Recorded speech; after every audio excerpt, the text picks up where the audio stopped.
Эй, таптың ба? Ой, жоқ ай. Еш жерде жоқ. Балким тиги машинанын ичинде эмеспи? Карачы ошол жактан дагы. Машина қайда?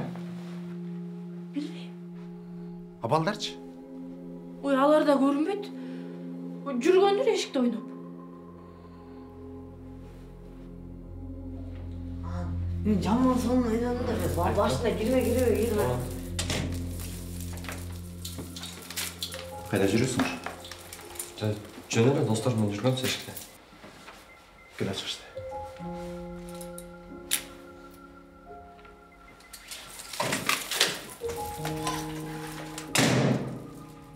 Ай, балдарым. Бул кылганыңар туура эмес. Бизди аябай капа кылдыңар. Биз атаң экөөбүз кечке сарсана болдук. Экинчи мындай кылбай жүргүлө.